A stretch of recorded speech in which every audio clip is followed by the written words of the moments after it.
Meanwhile, in the NBA, Celtics star Jayso Tatum expected to return to the lineup tonight when Boston takes on Chicago. He has not played since January 8th because of a bout with COVID-19. He has missed the last 5 games. Clippers stars Kawhi Leonard and Paul George have been ruled out for Tuesday's game against the Hawks due to the NBA's health and safety protocols. Patrick Beverley is also expected to miss the game with right knee soreness. And in college basketball, Texas head coach Shaka Smart announced today that he tested positive for COVID-19. He is currently in isolation. The 5th-ranked Longhorns are scheduled to face Oklahoma on Tuesday and then travel to Kentucky on Saturday. Hi, everybody. Great to be alongside you again, Kevin. And after a long and crazy NFL season, of course, due to COVID-19, which still continues to wreak havoc on the sports world, the NFL actually has a dream Super Bowl matchup. We're in a business where myth-making can overstate things. I'm not doing that here. We'll have the greatest quarterback ever squaring off against the greatest current quarterback in the world. And sign me up for Super Bowl 55. Here are the storylines to watch coming off Championship Sunday. Chiefs starting left tackle Eric Fisher will not play in the Super Bowl after tearing his Achilles in yesterday's win over the Bills. KC will now play without both of their starting tackles who opened up the season. Right tackle Mitchell Schwartz has been out since week 6 with a back injury. The status of Antonio Brown remains unclear. The Bucs wide receiver missed yesterday's win over the Packers with a knee injury he suffered against the Saints last weekend. Big questions here for the Bucs and their secondary with their safeties, Jordan Whitehead and Antoine Winfield Jr. Whitehead forced 2 fumbles against the Packers before being forced to leave the game with a shoulder injury. Bruce Arians saying today it's too early to define his status for the Super Bowl. Remember, we're 13 days away. Winfield was inactive yesterday due to an ankle injury. Of course, he tested it before the game, but then he was ruled out. Let's bring in Adam Schefter with the very latest here. Adam, the Fisher injury at left tackle, this is significant. He's protecting Mahomes' blind side. So how do the Chiefs plan to navigate through this as we are 13 days away from Super Bowl 55? What makes this doubly hard, Kevin, is that not only are they going to be without Eric Fisher in Super Bowl 55, but the chances are they're going to be without their right tackle, Mitchell Schwartz, as well. So if you took the top 2 tackles off any team and asked them to try to go slow down Jason Pierre-Paul and Shaq Barrett, that would be a huge challenge. Now, Andy Reid knows how to adjust the game plan, and he believes he's got some young offensive linemen on the roster that are capable of stepping in and stepping up. But there's no way you can lose Eric Fisher to a ruptured Achilles, be without Mitchell Schwartz, one of the most underrated offensive linemen in the game today, and think that your offensive line and offense will function at the same level. There's a look at potentially the Chiefs' offensive line in Super Bowl 55. Who would have thought that Andrew Wiley would have such a significant role? Mike Remmers could be stepping in at left tackle. Again, how many of those guys right there are household names? Not many. It's a challenge the Chiefs will have to face against the Buccaneers.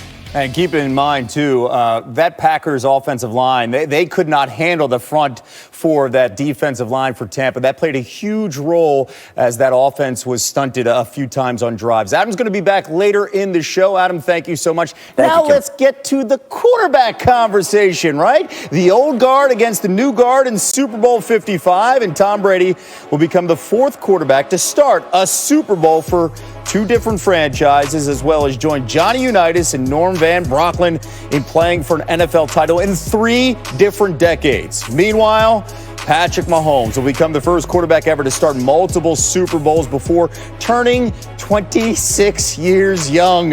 His resume already includes a ring, a Super Bowl MVP, and a league MVP. Mahomes got here by improving to 4-1 in his postseason career when trailing by multiple scores. The only player with more such wins, yeah, you guessed it, Tom Brady.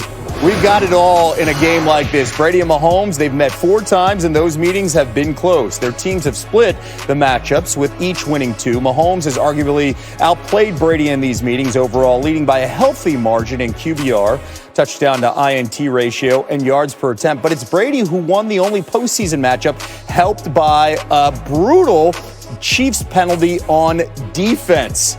Getting ready for the big showdown. Where? Tampa. You got it. You can see where Tom's leadership on the offensive side is showing. He's playing at an extremely high level, and for somebody his age, it's unbelievable. I mean, it's unbelievable for a 25-year-old to be doing what he's doing, let alone a 43-year-old. I'd get to go up against Tom and all the success that he's had. I mean, it's going to be a special moment. I'm excited for the opportunity to go up against the GOAT, and so it's going to be a great moment for all of us, and we're excited for the opportunity.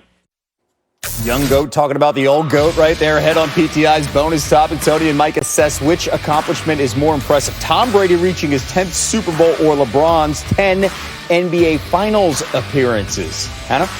Meanwhile, Kevin, the Packers' Aaron Rodgers, 1-4 now in conference championship games as a starter, and the presumptive MVP did not get back on the field after his coach Matt LaFleur decided to kick a field goal rather than go for it with just over 2 minutes left in an 8-point game. Rodgers in the midst of a $134 million contract extension, but threw his future with the team into question after the loss.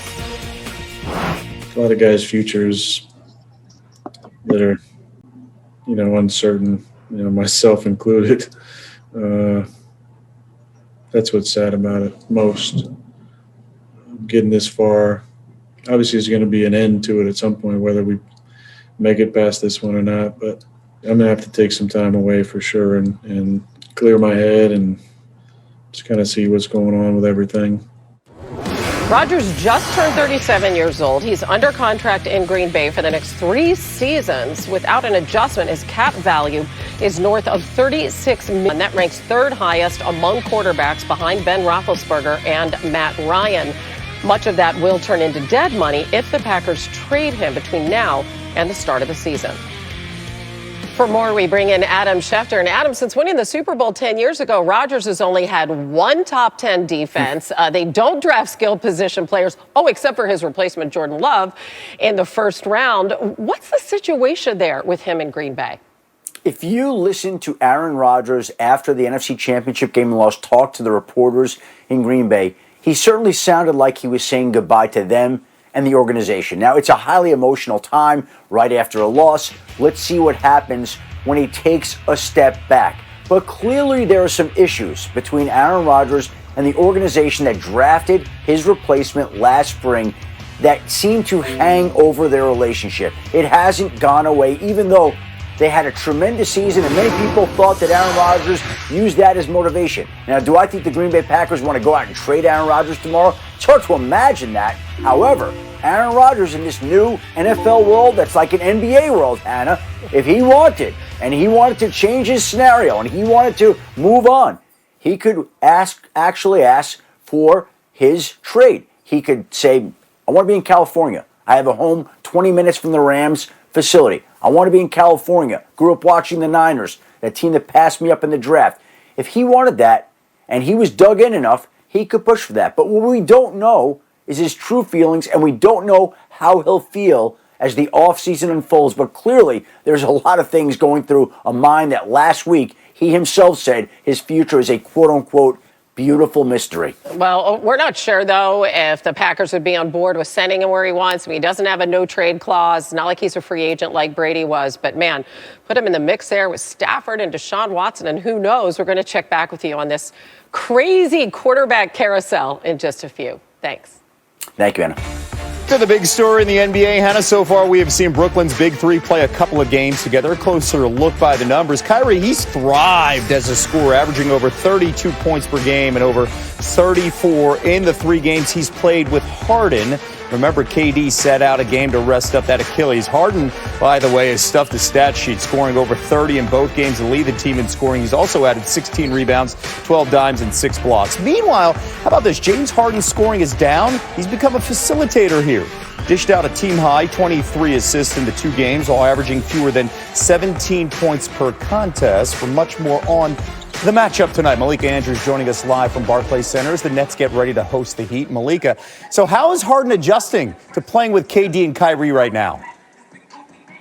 Well, it's coming along. The good news for James Harden is what you just mentioned, the facilitating. What leaves some room for improvement potentially is his scoring with this team. His 12 points last game were his fewest points that he has scored in a game in an entire calendar year, Kevin.